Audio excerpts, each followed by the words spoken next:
I don't even know how to start this, but I need to get this off my chest. It's January 1st, and instead of celebrating the new year like everyone else, I'm sitting here, alone, confused, and angry. My wife, Emily, is gone. I woke up to find nothing but a hastily written note on the dining table. It read, "I'm sorry, but I can't keep living this double life. I've gone to be with my other family. Please don't try to find me."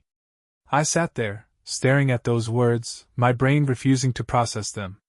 Other family? What was she talking about? We'd been married for 7 years. We had plans, dreams we built together. I thought I knew everything about her, but apparently, I didn't know her at all. The day had started like any other New Year's morning. I got up, brewed coffee, and went to wake Emily. But the bed was empty. At first, I thought maybe she'd gone for an early walk or run, something to kick off her resolutions. But then I saw the note. I tore through the house, calling her name, checking her closet, her drawers. All her clothes were gone. Her jewelry box, gone. Even her favorite perfume was missing. I stumbled into the kitchen, my heart racing, trying to make sense of it all. That's when I noticed something else. The family calendar on the wall had been wiped clean. Every reminder, every birthday, every appointment, erased. It was as if she wanted to remove every trace of herself from my life. But here's the thing. I had no idea what she meant by another family. We didn't have kids. She worked part-time at a bookstore and spent most of her time at home. I thought we were happy, or at least fine. Sure, we had the occasional fight, but nothing serious enough to hint at this. I grabbed my phone and tried calling her, but it went straight to voicemail. I tried texting, no response. I even checked her social media accounts, but they were all deactivated. Panic set in. Was this some kind of elaborate prank? A mental breakdown? Had something happened to her? Then I noticed her laptop on the desk. Emily never left her laptop behind. It was practically glued to her. My hands shook as I opened it, half expecting it to be password protected, but it wasn't. She must have been in a rush. What I found there turned my stomach. Her email account was logged in, and at the top of the inbox was a chain of messages from someone named Ryan. The subject line read, "Can't wait for the big day." I clicked on it, my heart pounding so hard I could barely see straight. "Ryan. Happy New Year, Em. The kids are so excited to see you. Are you sure he won't suspect anything? I don't want you to rush things, but we're ready whenever you are. Emily. I'm sure. He'll never see it coming. I'll leave the note tomorrow morning and be with you by noon. Kiss the kids for me." The kids? She said the kids? I slammed the laptop shut, the words echoing in my mind like a broken record. Emily, my wife of 7 years, had been living a lie. And not just any lie, she had a whole other family. Kids. A man she called Ryan. I wanted answers, but I also wanted to destroy everything in sight. The betrayal was so overwhelming I couldn't breathe. My New Year's Day had just turned into the start of my worst nightmare. But as furious as I wasn't going to let her get away with this. She thought she could just disappear? Leave a note and move on? Not a chance. I had no idea where she'd gone, but I was going to find out. And when I did, I was going to make her regret every second of her betrayal. That's when I made my first cold decision. I would track her down, no matter what it took. After reading those emails, my anger turned into something darker, determination. I wasn't going to let Emily just vanish like a ghost. She had lied to me, stolen years of my life, and for what? To live some fantasy with another man and their kids? I had to know more. First, I scoured her laptop. The emails with Ryan didn't give me much, no addresses, no phone numbers. Just vague mentions of the kids and promises of starting fresh. But then, I noticed something. Emily had bookmarked a weather site for a city 2 states away, a small, nondescript town called Meadowridge. It wasn't a place we'd ever visited or even talked about. My gut told me this was a clue. I grabbed my phone and called her best friend, Sarah. Sarah and Emily had been close for years, but she and I never really clicked. Still, I figured if anyone knew something, it would be her. The phone rang twice before Sarah picked up. Her voice was groggy, like she'd just woken up. "Hey, Sarah," I said, trying to keep my voice steady. "It's Mike. I need to ask you something." "Mike? What's going on? Is everything okay?" she asked, sounding confused. "Emily's gone," I said bluntly. "She left a note saying she's with some other family. Do you know anything about this?" There was a long pause on the other end of the line. "Too long." "Sarah?" I pressed. I don't know what you're talking about," she said, but her voice wavered. She was lying. "Don't do this," I snapped. "If you know something, you'd better tell me. She's been lying to me for years, Sarah. If you're covering for her." "I'm not covering for anyone," she blurted out, cutting me off. "Look, Mike, I don't know the details, okay?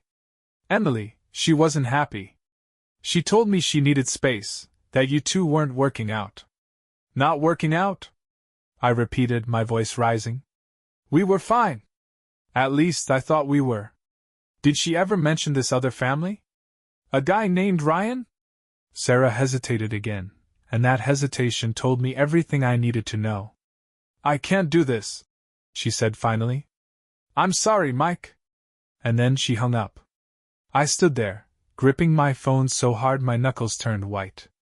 Sarah knew something, but she wasn't going to tell me. Fine.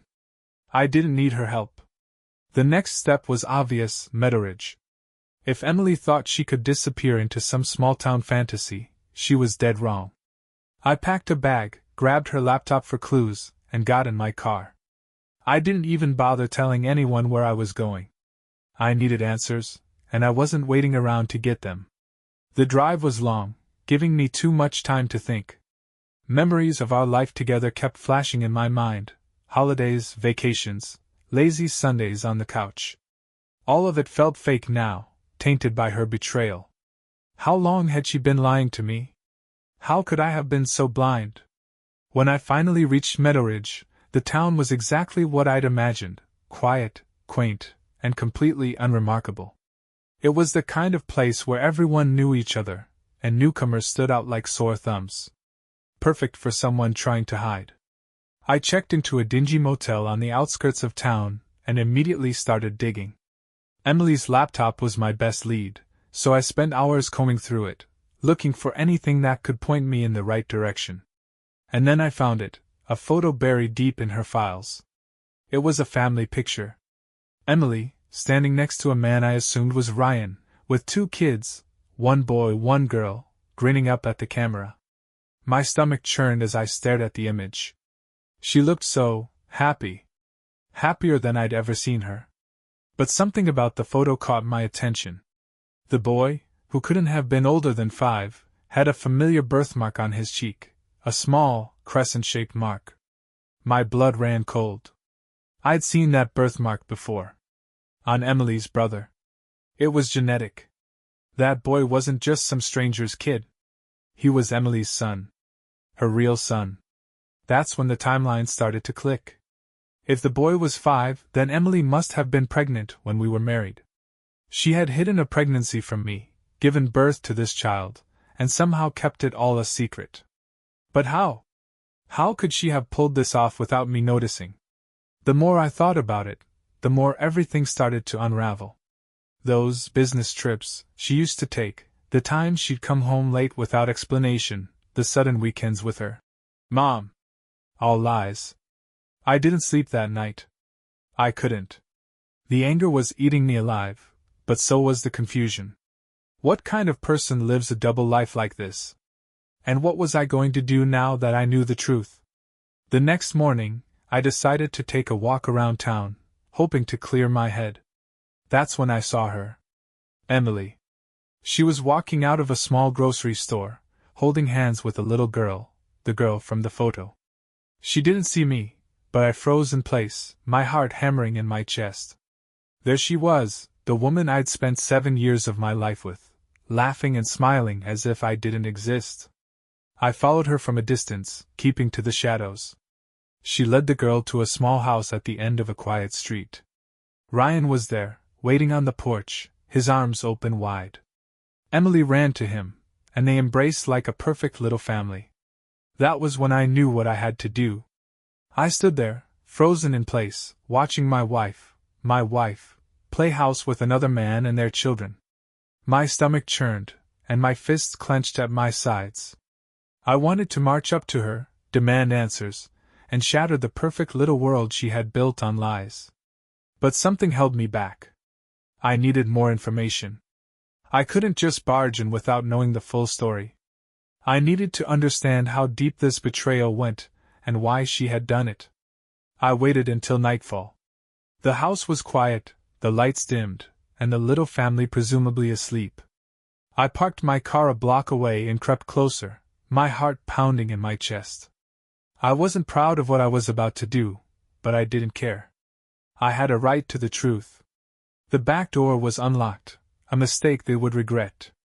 I slipped inside, the faint smell of lavender and freshly baked cookies hanging in the air. It was so domestic, so ordinary. My stomach turned again. I moved through the house like a shadow, careful not to make a sound. Photos lined the walls, photos of Emily with Ryan and the kids. Vacations, birthdays, picnics. She looked radiant, as if she had finally found the life she wanted. The life she had stolen from me. In the living room, I found what I was looking for, a laptop. I sat down and opened it, my hands trembling with a mix of rage and adrenaline. To my relief, it wasn't password protected. Clearly, they weren't expecting anyone to invade their perfect little bubble. The laptop was a goldmine. Emails, messages, and photos confirmed everything I had suspected, and more. Emily and Ryan had been together for over 5 years. 5 years! She had started seeing him barely 2 years into our marriage. The messages were nauseating, filled with declarations of love and plans for a future together. They called each other soulmates. But it was one email in particular that made my blood run cold. It was from Emily to Ryan, sent just a few days before she left me. Emily. I can't wait to finally be free of Mike. He's been so cold and distant lately, it's like he knows something. But don't worry, he'll never find us. Once I'm with you and the kids, it'll be like he never existed. Like I never existed? Is that what I was to her, a placeholder? A stepping stone to her real life? My vision blurred with rage, and I had to remind myself to stay calm. There was more to uncover. I found a folder labeled legal. Inside were documents that made my stomach drop. Divorce papers, already signed and dated. Emily had planned to serve them to me after she left, but she never bothered. There were also custody agreements for the children. She had listed Ryan as the father on both birth certificates, but there was something else, something that made me pause. The boy's birth certificate listed his birth date as December 3rd, just 6 months after our wedding. 6 months. That meant, he wasn't just Ryan's son. He could be mine. My mind reeled. Had Emily cheated on Ryan too? Was this whole situation even more twisted than I thought? I needed answers, and I needed them now. I left the house before anyone woke up, my head spinning with everything I'd learned. My emotions were a tangled mess of anger, betrayal, and a strange, unwelcome glimmer of hope. If the boy was mine, I couldn't just walk away. He deserved to know the truth, even if Emily and Ryan wanted to keep it buried. But how was I supposed to confront her? Barging in and yelling wouldn't get me anywhere. I needed a plan, something calculated, like the cold, calculated way she had destroyed my life. The next day, I rented a car and parked it near the house, keeping a low profile. I watched as Ryan left for work, kissing Emily goodbye on the porch like a scene out of some sick romantic comedy. Once he was gone, I waited for the kids to head to school. When Emily was finally alone, I made my move. I walked up to the door and knocked, my heart pounding in my chest. It took her a moment to answer, and when she did, her face went pale. "Mike," she whispered, her eyes wide with shock. "What are you doing here? What am I doing here?" I said, my voice cold and steady. "What are you doing here, Emily?" She glanced around nervously, as if expecting someone to come to her rescue. I can explain," she stammered. "Explain?" I snapped, stepping closer. "You've been lying to me for years, Emily. You have a whole other family, a husband, kids, everything. And you thought you could just leave a note and disappear?" Tears welled up in her eyes, but I didn't care. I wasn't falling for her crocodile tears this time. "I didn't want it to happen like this," she said, her voice trembling. "I never meant to hurt you." "Never meant to hurt me?" I laughed bitterly. "You've been hurting me for years, Emily. I just didn't know it." She looked away, her hands trembling. "Please, Mike.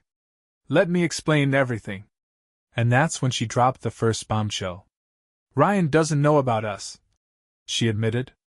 "He thinks I've been divorced for years." "What?" I stared at her, dumbfounded. "You mean to tell me you've been lying to him, too?" Emily nodded, tears streaming down her face. "I thought I could keep the two lives separate, but it got too hard. That's why I left. I couldn't do it anymore." Her words hit me like a sledgehammer. Not only had she lied to me, but she had been lying to Ryan as well. This wasn't just about infidelity. This was something much darker. I stared at Emily, my mind spinning. "So let me get this straight. You've been lying to both of us? For years? How does someone even do that, Emily? How do you keep up with that level of deceit?" She wiped her eyes and stepped back, as if my anger was physically pushing her away. "It wasn't supposed to be like this," she whispered. "I never planned for any of this to happen." "Don't give me that," I snapped. "You planned everything. You planned this double life. You planned to leave me with nothing but a note. You planned to lie to Ryan about our entire marriage. How much of this is even real?" Emily looked down, silent for a long moment. I can explain," she said finally. "But you have to promise not to tell Ryan. He doesn't deserve this." Her words hit me like a slap in the face. "He doesn't deserve this? What about me? What about the 7 years of my life I'd wasted on her lies?" My anger flared again, but I forced myself to stay calm. If I wanted the full story, I couldn't let my emotions take over. "Fine," I said, my voice icy. "Explain. But don't leave out a single detail." Emily sat down on the couch, wringing her hands nervously. "It all started when we were first married," she began. "I loved you, Mike. I really did. But then I met Ryan."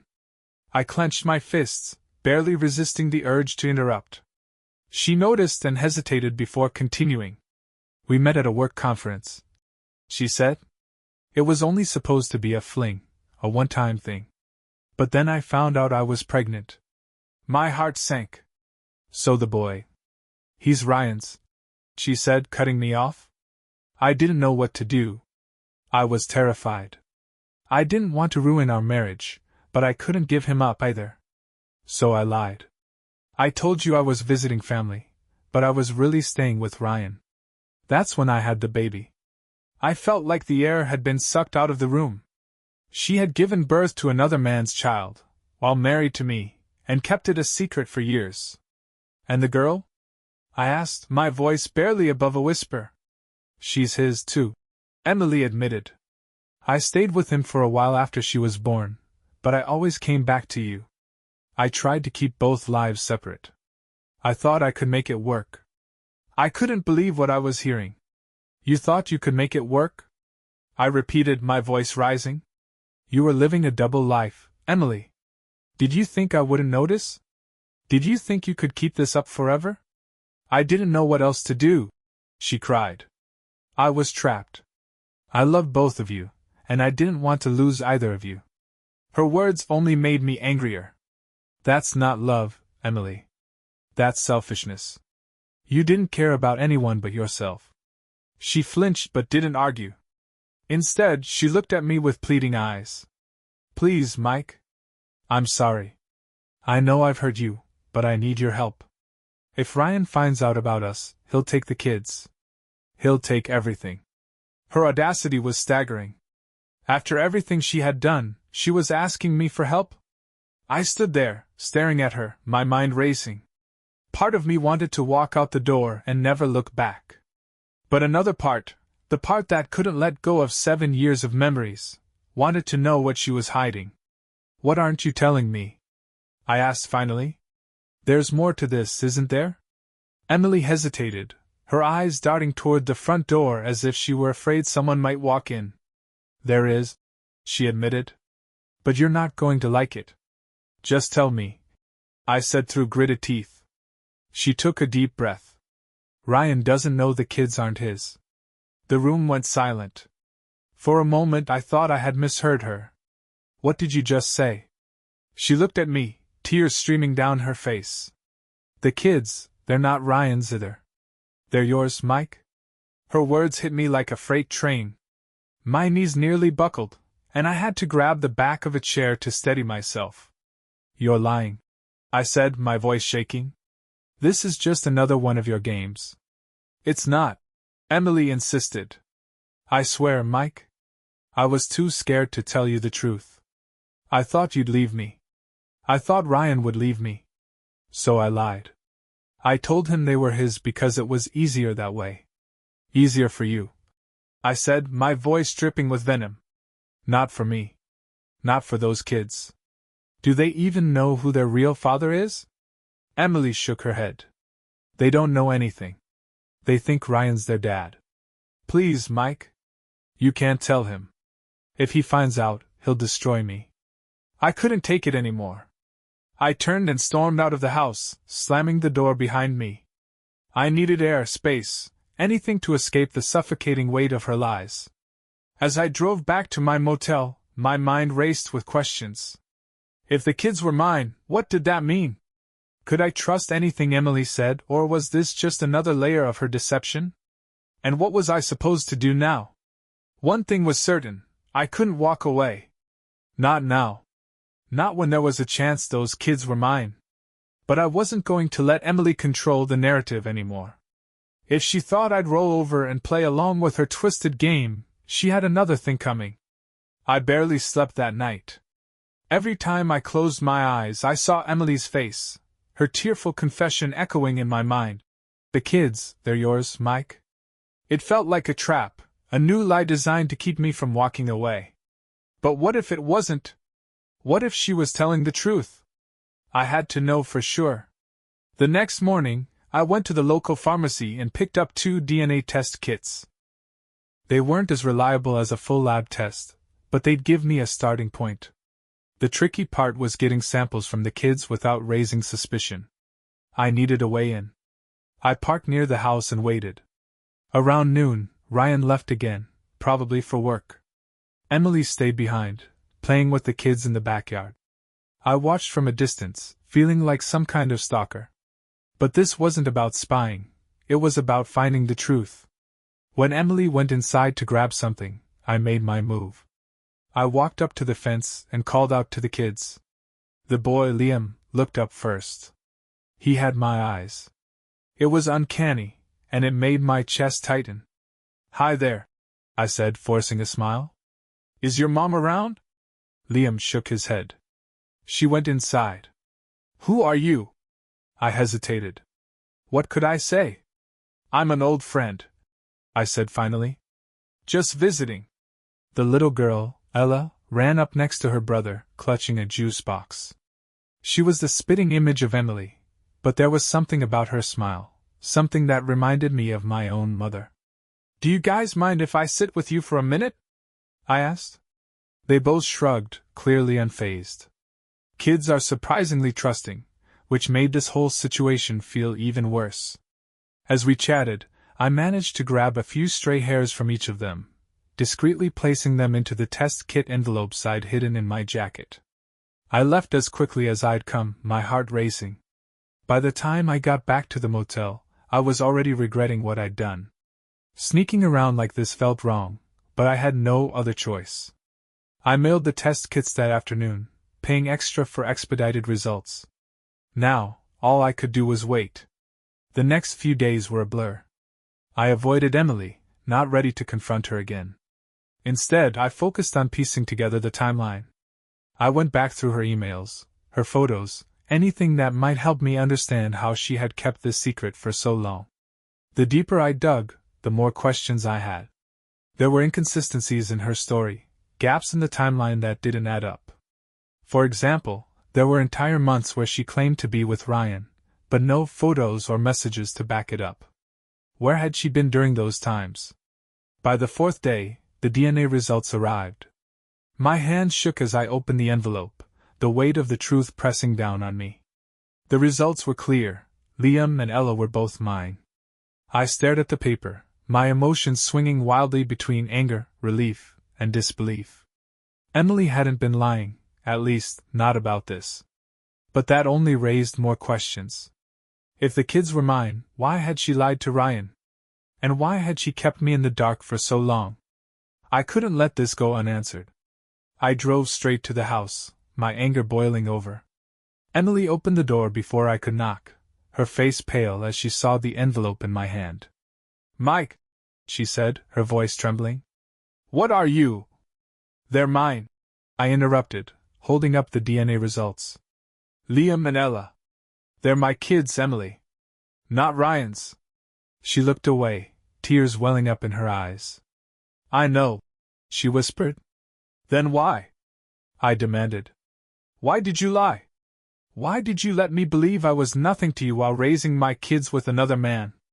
"I didn't know how to tell you," she said, her voice breaking. "When I found out I was pregnant, I panicked. I thought you'd hate me. I thought you'd leave. So you decided to build a whole other life instead?" I said, my voice rising. "You stole my children from me, Emily. You didn't even give me a chance." "I was scared," she said, sobbing now. "I didn't know what else to do." Her excuses only made me angrier. "You don't get to play the victim here," I snapped. "You had choices, Emily. You chose to lie. You chose to run. And now, I'm going to make my own choice." "What do you mean?" she asked, her voice barely a whisper. "I'm filing for custody," I said coldly. "Liam and Ella deserve to know the truth. They deserve to know their real father." Emily's face crumpled. "No," she said, shaking her head. "You can't do that. Ryan, he'll never forgive me. He'll take everything." "Maybe you should have thought about that before you lied to everyone," I said. "This is on you, Emily. Not me." I turned and walked away, leaving her standing in the doorway, sobbing. My anger was still burning, but underneath it was something else, a fierce determination to protect my children. They had been caught in Emily's web of lies for too long. It was time to set things right. The next few days were a whirlwind. I contacted a lawyer as soon as I got back to the motel. Explaining my situation was humiliating. I could hear the skepticism in his voice as I told him about Emily's double life and the DNA results. But once he saw the documents, his tone shifted. "This is unique," he said, flipping through the papers. "If the children are yours, you have a strong case for establishing paternity and seeking custody. But this won't be easy." "I don't care if it's easy," I said. "They're my kids, and I'm not letting her keep them from me." The first step was to file a petition to establish paternity. That meant serving Emily with legal papers, a confrontation I wasn't looking forward to. But I couldn't back down. Not now. 2 days later, the papers were ready. I delivered them myself. When she opened the door and saw the envelope in my hand, her face went pale. "What is this?" she asked, her voice shaky. "It's a paternity petition," I said coldly. "I'm not playing your games anymore, Emily. This is going to court." She opened the envelope and scanned the documents, her hands trembling. "Mike, please," she said, looking up at me with tear-filled eyes. "Don't do this. We can figure something out, just the two of us." "Figure something out?" I laughed bitterly. "Like you figured out how to lie to me for 7 years? No. This isn't negotiable." Her face crumpled, but I didn't care. She had made her choices, and now she had to face the consequences. Things escalated quickly after that. Emily must have told Ryan, because the next morning, he showed up at my motel. He was taller than me, broad-shouldered, with an intensity in his eyes that matched my own. He knocked on the door, and when I opened it, he shoved a piece of paper in my face. "What the hell is this?" he demanded. I took the paper and saw it was a copy of the paternity petition. "It's exactly what it says," I replied calmly. "Those kids are mine, and I have every right to fight for them." Ryan's face darkened. "You're out of your mind. Liam and Ella are my kids. I've raised them since they were born. They're not yours," I said, my voice hardening. "You've been living a lie, just like me." He stepped closer, his fists clenched. "Listen to me, you piece of—" "Don't," I said, cutting him off. "This isn't about you or me. It's about the kids. They deserve to know the truth." Ryan glared at me for a long moment, then stepped back. "You have no idea what you're messing with," he said before walking away. I expected things to calm down after that, but I was wrong. Emily must have realized how serious I was, because she hired her own lawyer, a shark of a woman who wasted no time attacking me. A few days later, I received a letter from her lawyer, accusing me of harassment and demanding I drop the paternity case.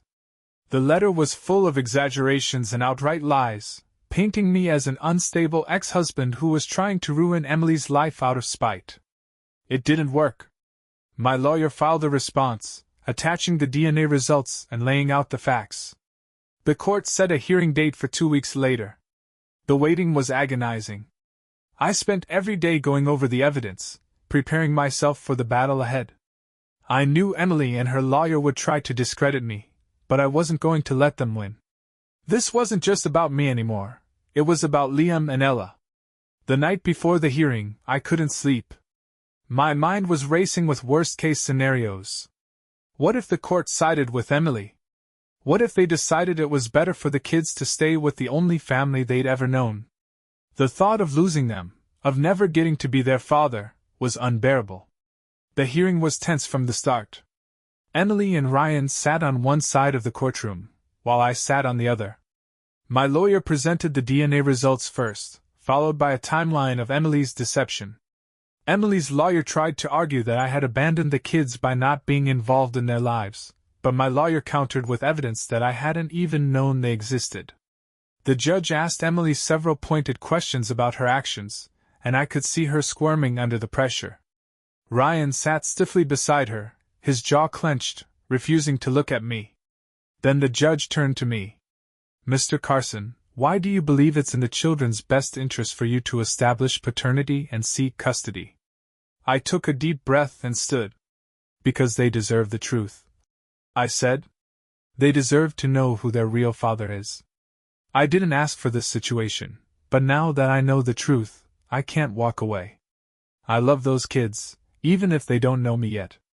And I'll do whatever it takes to give them the life they deserve." The judge didn't make a decision that day. Instead, she ordered a temporary custody evaluation and scheduled another hearing for 3 months later. It wasn't the resolution I'd hoped for, but it was a step in the right direction. As I left the courtroom, I caught a glimpse of Emily. She looked defeated, her shoulders slumped, but there was something else in her eyes, something I couldn't quite place. Was it regret? Fear? Or something darker? The temporary custody evaluation turned out to be more invasive and grueling than I had imagined. The court-appointed evaluator visited my motel, asking questions about my living arrangements, my finances, and my plans for raising Liam and Ella. I knew the motel wasn't exactly ideal, but I was honest about my intentions to move and provide a stable home. Emily and Ryan had their evaluation, too. I didn't know what they said, but I imagined they tried to paint me as an outsider disrupting their perfect family. The tension was unbearable, but I reminded myself that the truth was on my side. 2 weeks into the evaluation process, I received an unexpected phone call. It was from Sarah, Emily's best friend. I hadn't spoken to her since she hung up on me, and I didn't know what to expect. "Mike," she said, her voice hushed. I need to tell you something. I sat up, instantly alert. What is it? It's about Emily, she said, hesitating. And Ryan. What about them? I asked, my heart pounding. They're not who you think they are, she said. Emily didn't just lie to you. She's been lying to Ryan, too. About a lot of things. I gripped the phone tighter. What are you talking about? Sarah took a deep breath. Ryan isn't just some random guy she met. He's her ex-husband. Her words hit me like a sledgehammer. Her ex-husband? I repeated, stunned.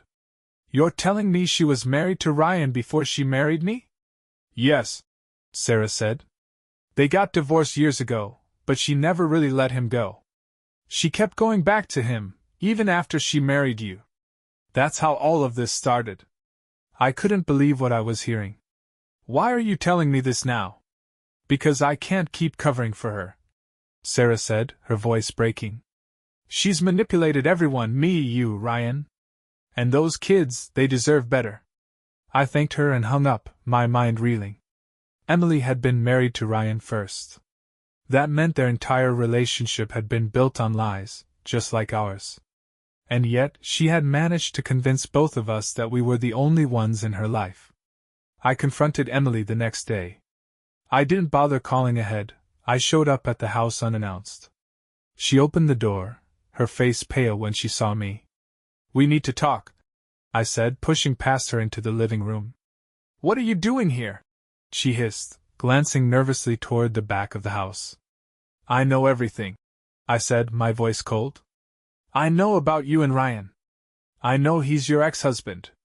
Her eyes widened, and for a moment she looked genuinely terrified.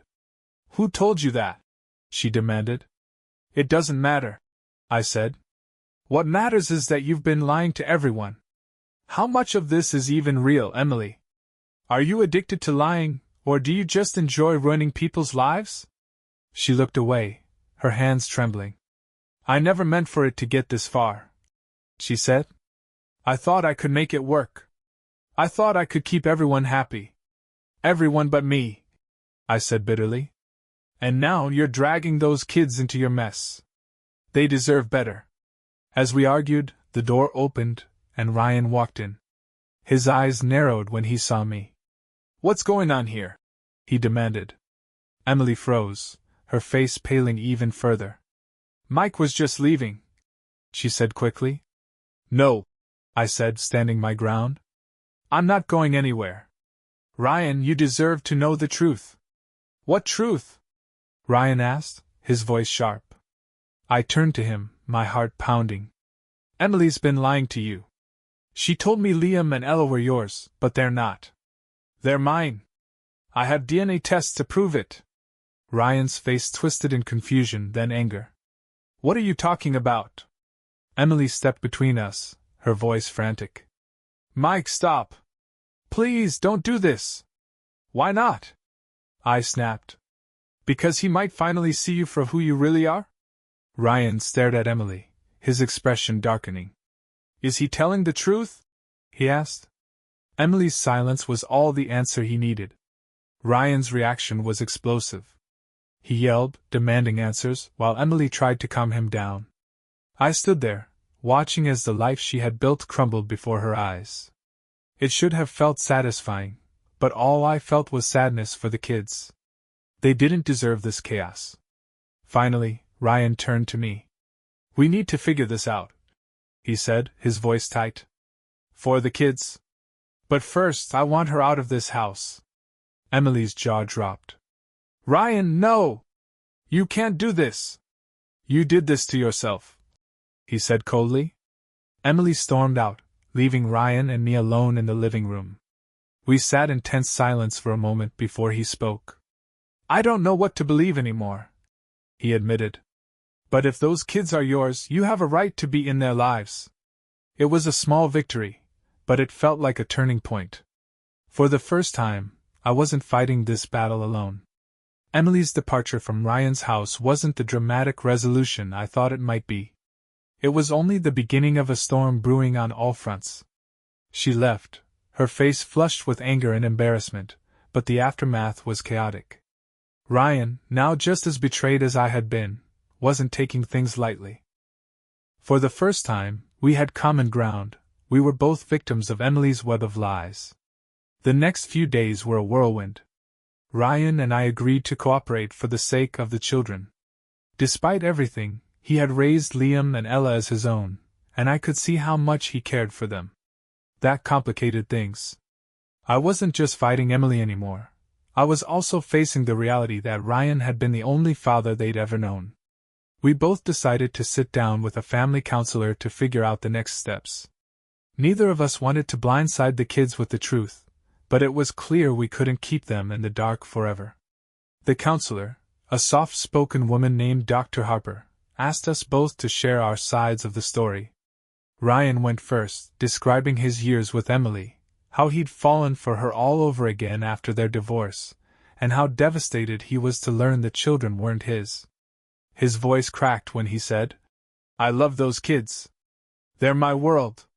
When it was my turn, I explained my journey, how I'd discovered Emily's betrayal, the DNA test, and my determination to be part of Liam and Ella's lives.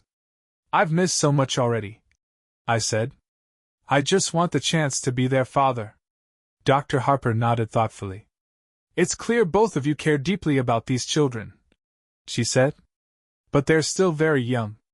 How you approach this will shape their understanding of family for the rest of their lives." She suggested we introduce the idea gradually, starting with me spending time with the kids as a family friend. Once they were comfortable with me, we could talk about the DNA results and what they meant. It wasn't ideal, but I agreed. Ryan seemed hesitant, but he eventually nodded. "They deserve stability," he said. "Even if it means sharing them with you." We scheduled my first visit for the following weekend. I felt a mix of excitement and dread as the day approached. What if the kids didn't like me? What if I couldn't live up to their expectations, or mine? When the day arrived, I showed up at Ryan's house with a box of art supplies and a nervous smile. Liam and Ella were shy at first, clinging to Ryan as I introduced myself. But it didn't take long for them to warm up. Liam loved drawing, so we spent the afternoon sketching superheroes and animals. Ella, ever the little performer, insisted on putting on a play with her stuffed animals. For a moment, I forgot about the pain and betrayal that had brought me here. I saw only two bright, curious kids who deserved all the love in the world. And I knew I would do anything to give it to them. Over the next few weeks, I visited regularly, slowly building a connection with Liam and Ella. Ryan was always nearby, watching closely, but he seemed to relax as he saw how much I cared for the kids. Even so, I couldn't ignore the tension that lingered between us. We both knew this arrangement wasn't sustainable. The truth had to come out eventually. That moment came sooner than expected. One evening, after I'd left the house, Ryan called me. His voice was strained. "Liam asked about you," he said. "He wanted to know why you keep coming over." "What did you tell him?" I asked, my heart racing. "I told him you were a friend," Ryan said. "But he didn't believe me. He said you looked like him." I swallowed hard. "What do we do?" Ryan sighed. "We need to tell them. Together." The next weekend, we sat down with Liam and Ella. They looked confused, sensing the seriousness of the moment. Ryan started, his voice steady but soft. "You know how much I love you both, right?" he said. "That will never change. But there's something important we need to talk about." The kids exchanged nervous glances. I took a deep breath and spoke next. "Liam, Ella," I said gently, "I'm not just a friend. I'm your dad." Their eyes widened, and for a moment, the room was silent. Then Liam spoke, his voice shaky. "But Daddy's right here," he said, pointing to Ryan. Ryan put a hand on Liam's shoulder. "I'll always be your dad," he said. "But Mike is your biological father. That means you came from him, too." Ella, ever curious, looked at me with wide eyes. "So, you're my other daddy?" she asked. Tears stung my eyes, but I nodded. Yes, sweetheart. I'm your other daddy. The kids didn't fully understand, but they seemed to accept the news. Liam was more reserved, clearly grappling with the information, while Ella seemed fascinated by the idea of having two dads. I knew it would take time for them to process everything, but at least the first step had been taken. As I left that day, Ryan stopped me at the door. "We're not done," he said. "This isn't just about biology. It's about what's best for them." "I know," I said. "And I'm not going anywhere." As the weeks passed, my bond with Liam and Ella grew stronger. They began to call me Dad, tentatively at first, but with growing confidence. Ryan remained in the picture, and despite the tension between us, we worked together for the kids' sake. It was far from perfect, but it was progress. However, the fragile balance we had created was about to be shattered. One evening, I received an unexpected call from Emily. I hadn't spoken to her since she left Ryan's house. I hesitated before answering, unsure of what she could possibly want. "Mike," she said, her voice strained. "We need to talk. It's important." I sighed. "What is it, Emily?" "Not over the phone," she said quickly. "Can you meet me?" "Tomorrow, at the park near the library." I didn't trust her, but curiosity got the better of me. "Fine," I said. "But this better not be another one of your games." The next day, I arrived at the park, spotting Emily sitting on a bench under a large oak tree. She looked disheveled, a shadow of the woman I had once known. As I approached, she glanced up, her expression a mix of guilt and desperation. "What do you want?" I asked, keeping my tone cold. She fidgeted with her hands, avoiding my gaze. "I need to tell you something," she said. "Something I should have told you a long time ago." I folded my arms, waiting. Emily took a deep breath. "Liam and Ella aren't just your children," she said. "They're twins." I blinked, trying to process her words. "What are you talking about?" "They're 2 years apart." She shook her head. "No. They're not. They were born on the same day." "Emily," I said, my voice rising, "you expect me to believe that? They don't even look the same age." "That's because I altered their birth certificates," she admitted, her voice barely above a whisper. "I needed time to convince Ryan that Ella was his. So I lied about her birth date." I stared at her, stunned. "You're telling me you faked their ages? Why? Why would you do something like that?" Tears filled her eyes. "Because I didn't want to lose them. I thought if I spread out their ages, it would make everything seem more normal." I couldn't believe what I was hearing. Her deception ran even deeper than I had imagined.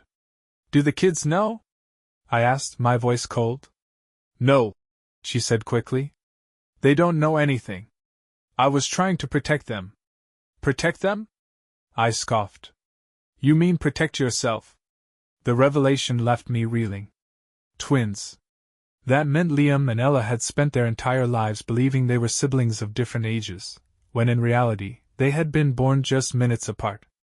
It explained so much, their uncanny bond, their similar developmental stages. But it also raised more questions. What else had Emily lied about? I didn't wait long to confront Ryan. He had a right to know the truth, even if it came from me. When I told him, his reaction was a mix of disbelief and fury. "She lied to us again," he said, pacing the living room. "How many layers of lies are we going to uncover before this is over?"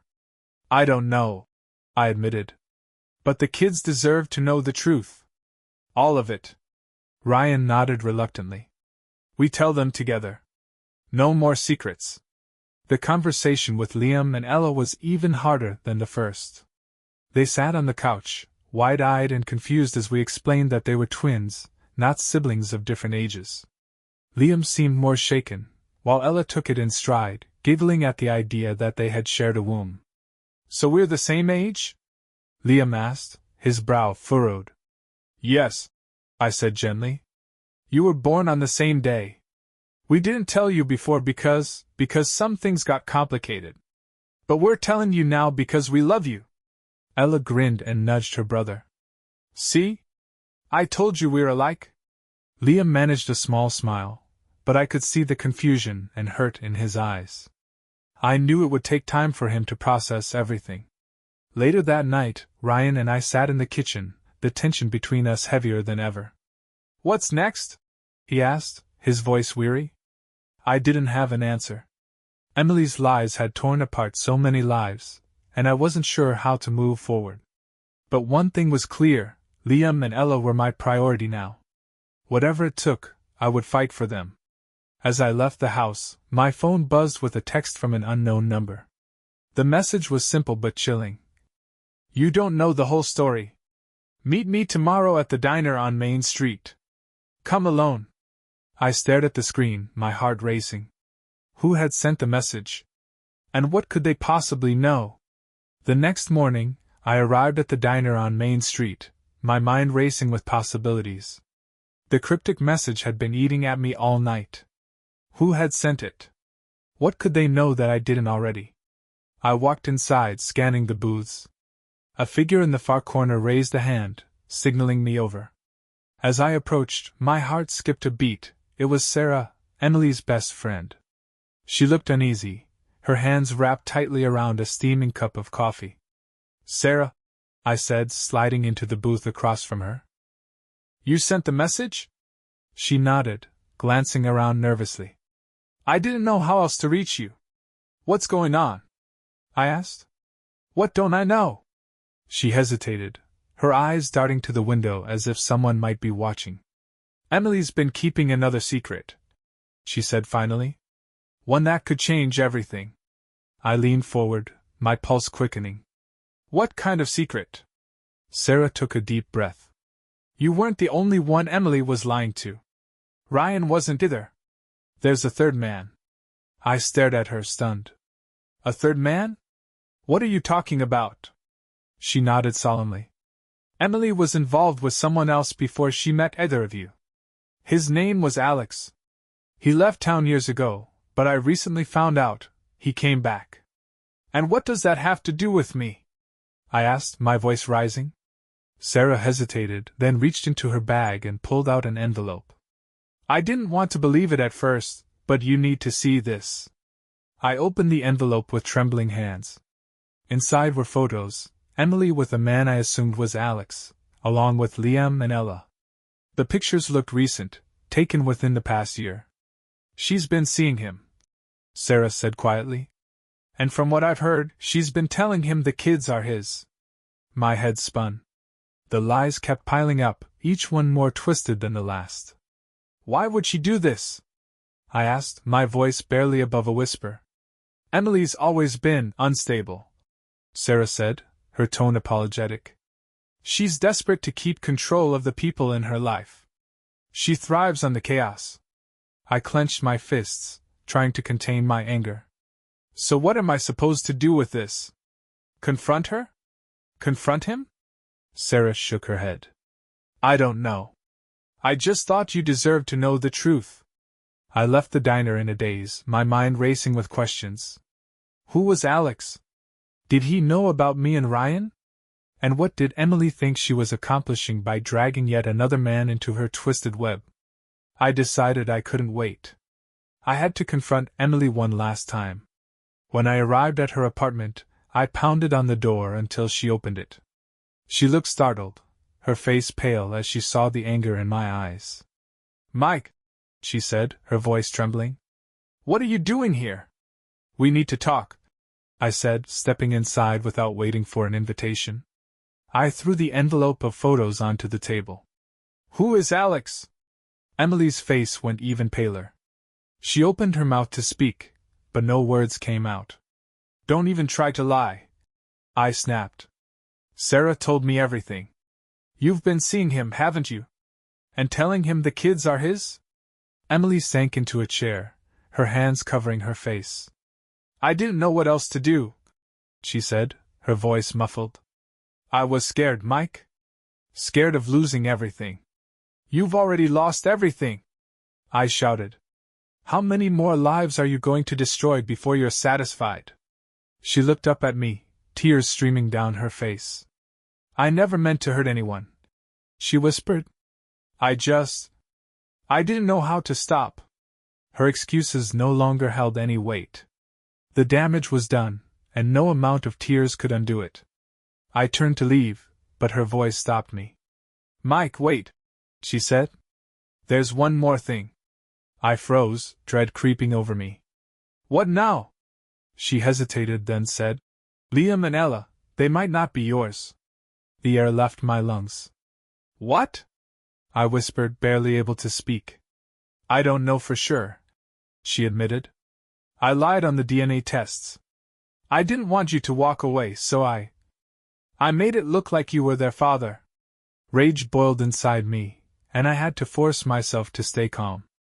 You're telling me you faked the DNA results? I said through gritted teeth. After everything you've put me through? I'm sorry, she sobbed. I didn't know what else to do. I turned and walked out the door, her cries echoing behind me. I couldn't deal with her lies anymore. I needed the truth, and I wasn't going to get it from Emily. The next day, I ordered independent DNA tests for Liam and Ella, this time ensuring the samples were handled securely. The waiting was excruciating, but when the results finally arrived, they brought the truth I had been searching for. The tests confirmed it. Liam and Ella weren't mine. They weren't Ryan's either. They were Alex's. The revelation left me hollow. All the fighting, all the pain, it had been for nothing. Emily had stolen years of my life, filling them with lies and false hope. I thought I had found my purpose, my family, but it was all an illusion. I decided then and there to walk away. I would let Ryan decide what to do next, but I couldn't keep fighting a battle that wasn't mine. For the first time in months, I felt a strange sense of peace. I had lost everything, but I had also escaped Emily's web. And that was a victory in itself. Months later, I heard through Sarah that Alex had stepped up to take responsibility for Liam and Ella. Ryan had moved out of town, cutting ties with Emily for good. As for me, I started over, far away from the chaos she had created. Looking back, I realized Emily's lies had taught me one important lesson: sometimes, the only way to win is to walk away. If you want more stories like this, don't forget to like, comment, and subscribe.